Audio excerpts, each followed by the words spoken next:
To us, 2008 feels like yesterday.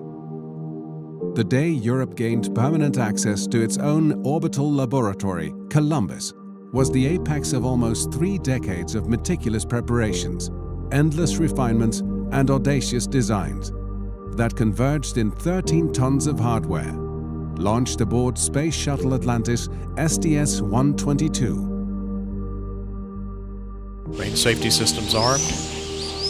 Sound suppression system water activated. Go for main engine start. 3, 2, 1, 0, and liftoff of Space Shuttle Atlantis as Columbus sets sail on a voyage of science to the space station.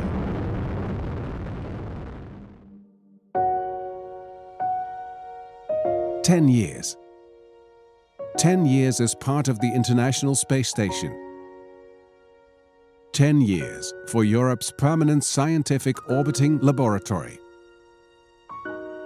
Throughout this period, scientists from all over Europe and beyond came together, working and collaborating in an unprecedented way.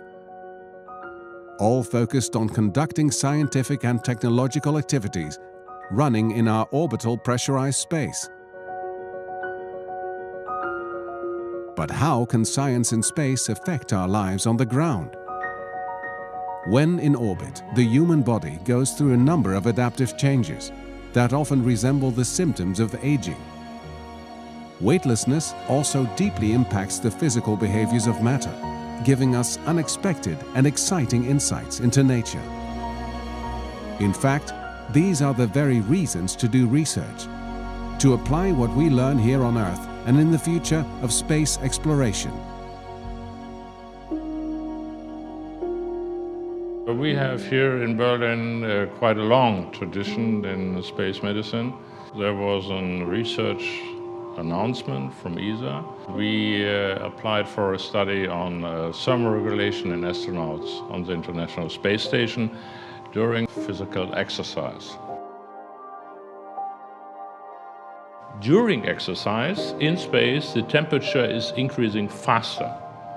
Not so surprising for us, but we found that in the first 2 months, the basal core temperature, before they are doing any exercise, is slightly increasing every week by approximately 0.1 degree. Your mental capabilities, they begin to drop. That is something which has to be definitely figured out for long-term missions. We have to know what's the reason behind. The measurement is conducted by applying a sensor at the head. Other companies have now identified this kind of measurement as a method to monitor non-invasively the core temperatures, especially in surgery, in intensive care units. And we're using this device as well for developing a special kind of helmet for firefighters to measure the core temperatures of the firefighters during their daily work. Obviously, understanding the effects of the space environment on us and other forms of life will help us progress towards more daring and demanding space missions, where we will be exposed to higher levels of radiation and will have to build a sustainable living environment for the future space pioneers. I'm working in a nuclear research center where we are investigating the impact of radiation on biology, on microbiology. And of course, whenever we want to do any biology experiment in space, you have to take into account also the impact of space radiation. We are member of a consortium, a European consortium, which is called MELISA, and we want to use microbes for the production of food, the production of oxygen, but also for the purification of water. We now test in the International Space Station, in the biolab facility, how oxygen production is going on in space compared to what it is expected to do and what we know how it works on ground. If you use bacteria to purify the water, you grow biomass. So we tested whether certain bacteria biomass is edible, And we found indeed it is, and it actually could have even some health promoting properties. Most people know it under the name spirulina, which is also on the food market everywhere on Earth. So by testing bacteria in a different environment, in a different mode, you can find new applications, and certainly also for Earth benefit and for Earth applications. A weightless world. A world where hidden properties of nature become visible and tangible. Gravity no longer holds an opaque blanket before our eyes. We are finally able to witness the chemical and physical principles that determine the behavior and properties of fluid and solid matter. And this understanding helps us to develop new materials and processes.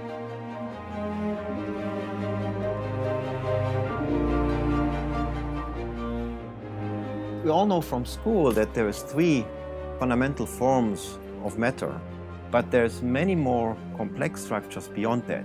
These structures are very much not understood, and we are trying to find out how structures grow, how nanostructures grow.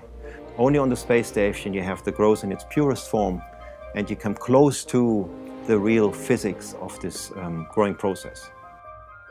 Probably only once in my lifetime I have the chance, to look at this pure environment. It was full of scientific results. So have been seen in great detail how structures form, how the structures depend on the time, how the structures depend on the interaction between the particles. So we have all seen that.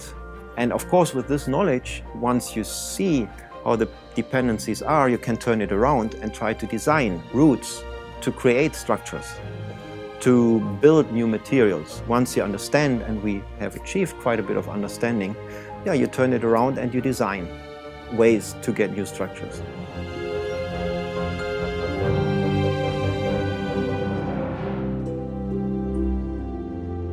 But what these 10 years have meant for us goes far beyond the tangible scientific value of our experiments and our discoveries. These 10 years have inspired us. Inspiration that touches not only the technical and academic world, but all European citizens, contributing to make us feel as one, together with the rest of the world, all sharing the spirit of exploration and the vision of a sustainable future in space and on Earth.